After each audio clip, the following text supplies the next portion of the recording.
What if there's no more clothing produced in the world? Maybe we have enough. Maybe we just need to use what we have and rework it, refashion it. You think about, cultures in the past, every culture in the past where clothing was not discarded after a one-time use. It was actually mended and passed down through generations.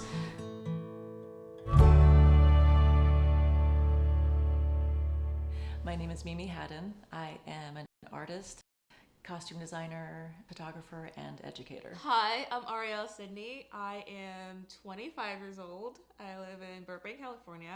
Hello, my name is Amy Bauer. I'm a visual artist living in Long Beach, California.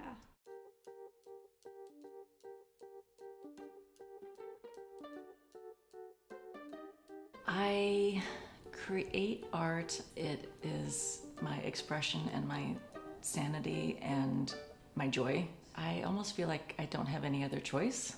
I guess I'm one of those artists where you look at like this mound of things sitting in the corner and you're like, okay, what can you do with that? Like, how can you make it into something cool? I started making art in high school. I was mostly drawing and painting. I think for me, I studied printmaking, and so I was working with paper and like 2D surfaces.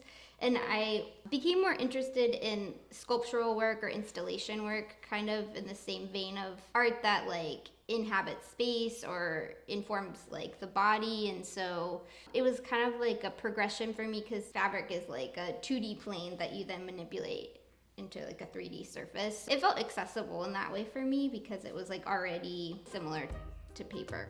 Bitch check. This is the outfit of the day. I've always been the person that dresses insane. So I've just always ran with that, and I just am art. Honestly, feel like I was built to just create art. I just find it fun. I think it's fun to create things out of things that should not be clothing, if that makes sense. Yeah, when I'm sewing, I've been sewing so long. My mother taught me embroidery and some hand sewing before I learned how to use the machine. And we just went outside and played all the time. And we always drew and painted rocks, and just once I learned how to sew, I couldn't stop.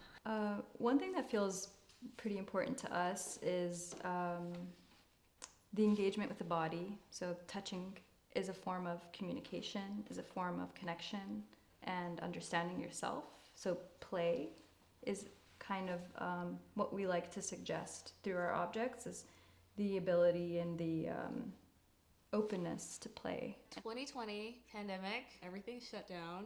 I lived in a 4-bedroom apartment. All my roommates left. I got a sewing machine just for fun from my mother. I stole it. The day after, a friend and I went to IKEA, and he suggested I make an outfit out of the bags, and I said, why not? I'm bored, I'll do it. So I did it. I made a dress out of IKEA bags, and then it just kept going and never stopped. Now here we are. What really got the art going is being in New Jersey, watching all the developers come in and take down all the trees, and nobody seemed to care. And I was doing pieces to be inspired, people to be like, hey, the trees are gone, where are the animals going, how are we living? It really started making me think about what's in my backyard, like what is abundant, that is so accessible and available. It really helps the industry because we're so used to just being able to order things for $3, for $1. We don't think about where it comes from, and the overconsumption and overproduction is just not great because they all end up in landfill in third world countries, and it's just ruining another part of the world. And I don't think we should promote that as humans. If we can get people to realize what's going on, maybe the ocean won't be filled with all this rubbish. Maybe Long Beach won't be covered in garbage.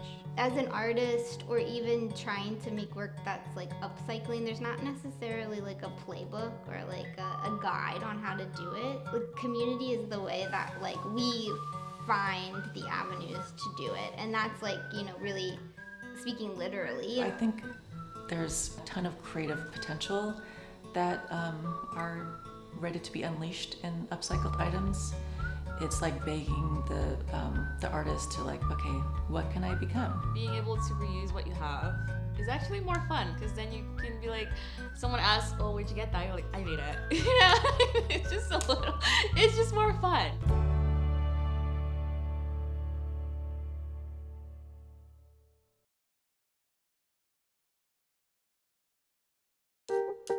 Official interview. Well done. Who wants to say it? Who wants to say it? You have to say that's a wrap. Who wants to say it? Who's saying it? That's a wrap. That's a wrap. Oh, that's a wrap.